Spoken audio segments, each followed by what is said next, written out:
Well, today on Easter Sunday, we talked about the struggle between life and death. We retold the gospel really from an entirely different perspective, not just as Jesus dying on the cross for the sins of the world, though true, but we told that in a larger story.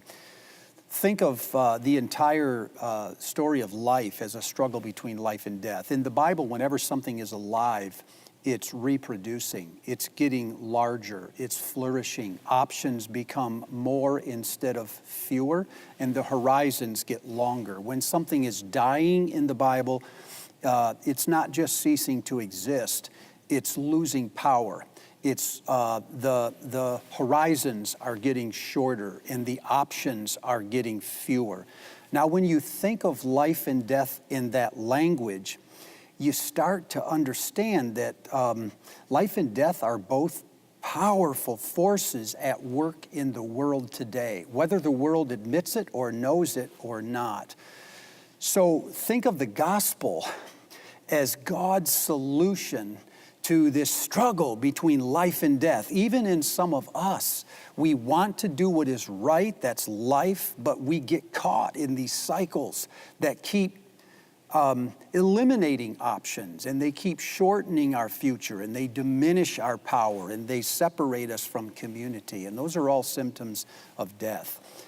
I said a few things that I want to summarize and then talk about how you might apply this in different situations. One is that no one or nothing is alive apart from God. God is life. Therefore, it's not something He gives us, it's something He is, and we cannot have life, full life, until we have it in Him, not just from Him. Jesus said, "The thief comes to steal, kill, and destroy. I have come that they might have life. In Him is life." Second, the problem with the world is not that it's full of sin that leads to death. The problem is that it is full of death, and that's what leads to sin. Therefore, the solution is not simply the forgiveness of sins for something we've done in the past. It is reconnecting ourselves to Him who is life so that He can give us life.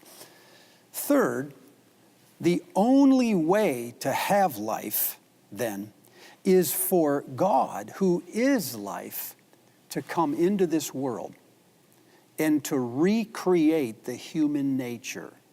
We need someone who comes fully in the flesh, in a body like us, but He also is the immortal God, and so He is full of life. And we need Him, not just to call us back from the dead, but to actually enter death Himself. And when He gets there, to detonate life. When He does this, it is death that dies, not God. And it isn't people, it's not hope, and it's not the world.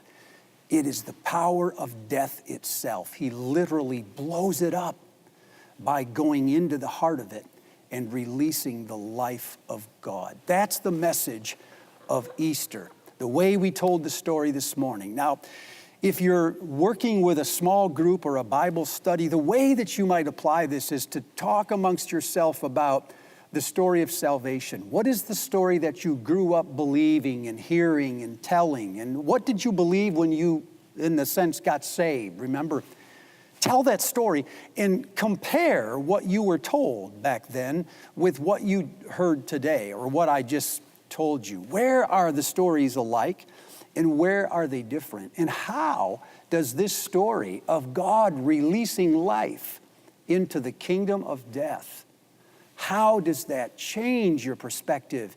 And what does that do for your personality and your relationships and your character as a person?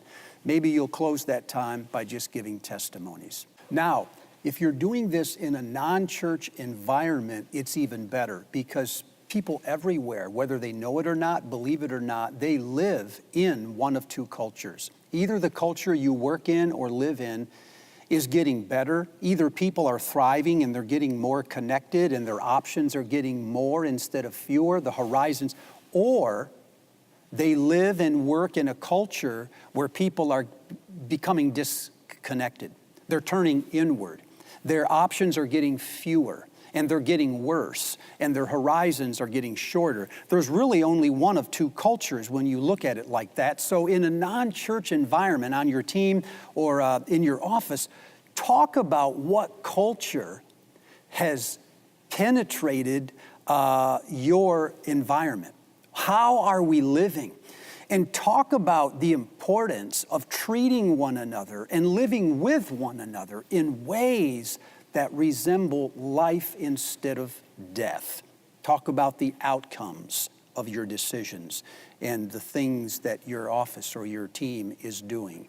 Are those outcomes reproducing, or are they diminishing our powers?